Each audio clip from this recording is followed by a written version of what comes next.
Hi అండి, అందరికీ నమస్కారం. Welcome to my YouTube channel. ఈ వీడియోలో వచ్చేసి ఏపీలో పెన్షనర్ల మద్దతు ఈ పార్టీ వారికి అని తేల్చి చెప్పేసిన పెన్షనర్స్ వారి అసోసియేషన్. సో ఆ వివరాలైతే మనం ఈ వీడియోలో తెలుసుకోబోతున్నాం. వీడియో అయితే ఎక్కడ కానీ స్కిప్ చేయకుండా ఎండ్ వరకు చూడడం ద్వారా ఇన్ఫర్మేషన్ అది పూర్తిగా అర్థమవుతుంది. అలాగే వీడియో నచ్చినట్లయితే ఒక లైక్ చేయండి. ఇంకా సబ్స్క్రైబ్ చేసుకున్నట్లయితే మన ఛానల్ని సబ్స్క్రైబ్ చేసుకోవడం ద్వారా నేను చేసే లేటెస్ట్ అప్డేట్ న్యూస్ ముందుగా ప్రతి ఒక్క వీడియో మీ వరకు అయితే రీచ్ అవుతుంది. ఆలస్యం చేయకుండా వివరాలకైతే వెళ్ళిపోదాం.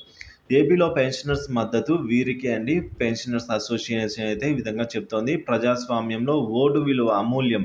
ఓటు హక్కు చాలా పవిత్రమైనది. ఇక ప్రజాస్వామ్యంలో మన ఓటును సద్వినియోగం చేసుకోకపోతే భారీ మూల్యం చెల్లించుకోవాల్సి అయితే ఉంటుంది అంటున్నారు పెన్షనర్స్ అసోసియేషన్ వారు. ఇక సీనియర్ సిటిజన్స్కి అన్యాయానికి గురవుతున్నారు.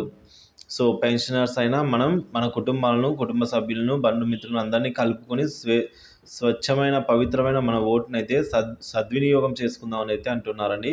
సో మరి ఈ పోటీలో వివిధ రాజకీయ పార్టీలు అయితే మా పెన్షనర్స్ను కోరుకుంటున్నాయి. ఈ క్రింది ముఖ్యమైన డిమాండ్స్ను ఎవరైతే మేనిఫెస్టోలో చేరుస్తారో వారినే అయితే ఎన్నుకుంటా ఉంటున్నారు. సో ఒకటోది ఏంటంటే జూలై 2018 నుంచి నేటి వరకు పెన్షన్లు బకాయిలు పడ్డ డిఆర్ బకాయిల్స్ని వెంటనే విడుదల చేయాలంటున్నారు. రెండవది 2022 రివర్స్ బీఆర్సీని మళ్ళీ ఒకసారి పునర్సమీక్షించాలని చెప్పేసి అంటున్నారు. అడిషనల్ క్వాంటమ్ ఆఫ్ పెన్షన్ 10వ పీఆర్సీలో ఇచ్చిన రేట్లను 2022లో పీఆర్సీకి వర్తింపజేసి అర్హులైన వారిని మంజూరు చేయాలనేది అంటున్నారు. ఇక నాలుగోది అడిషనల్ క్వాంటమ్ ఆఫ్ పెన్షన్ నిర్దేశించిన వయస్సు పూర్తయి తదుపరి వచ్చే సంవత్సరం నాటికి కాక ఇక నిర్దేశించిన వయసులో ప్రవేశించే తేదీకి మంజూరు చేయాలి. అంటే 69 నుండి 70లో ప్రవేశించిన వెంటనే, అలాగే 74 నుండి 75 ప్రవేశించిన వెంటనే. సో ఇప్పుడు 70 అంటే 70 పూర్తయిన తర్వాత అని కాకుండా 70 పడిన తర్వాత, 75 అంటే 75 పడిన తర్వాత అని అంటున్నారండి, పూర్తి అయిన తర్వాత కాదు. సో అలా లెక్క చేయాలని అయితే అంటున్నారు. ఇక ప్రతి నెల 1వ తేదీలోనే పెన్షన్ ఇవ్వాలి. ఇక జూలై 2018 నుంచి డిసెంబర్ 2022 మధ్య రిటైర్ అయిన వారందరికీ సర్వీస్లో ఉన్న నాటి డిఏ అరియర్లు, ఇక ఎన్కాష్మెంట్ ఆఫ్ సరెండర్ లీవ్స్, అలాగే డిఫరెన్స్ వంటివి చెల్లించాలి. సో పెండింగ్ బకాయిలండి. సో బెనిఫిట్స్ అని చేయాలంటున్నారు. ఇక 2022 పీఆర్సీ అరియర్స్ చెల్లించాలి. సిబిఎస్ రద్దు చేసి ఓపీఎస్ని పునరుద్ధరించాలి.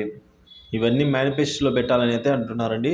స్టేట్ గవర్నమెంట్ పెన్షనర్స్ అసోసియేషన్కు ప్రభుత్వం గుర్తింపునివ్వాలి.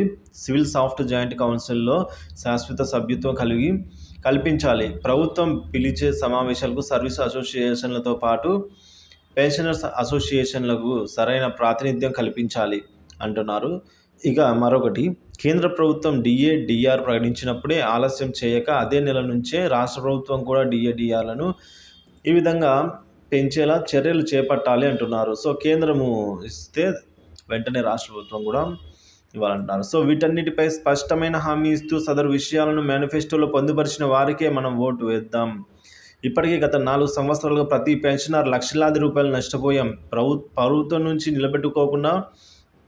ప్రభుత్వం నుంచి అరియర్స్ విషయంలో జీవోలు ఇచ్చి నిలబెట్టుకోకుండా మనలను నిరాశకు గురి చేసింది ప్రభుత్వం. 1వ తేదీకి పెన్షన్ కాక వారికి ఇచ్చినప్పుడే పెన్షన్ అనే స్థాయికి దిగజారిపోయాము.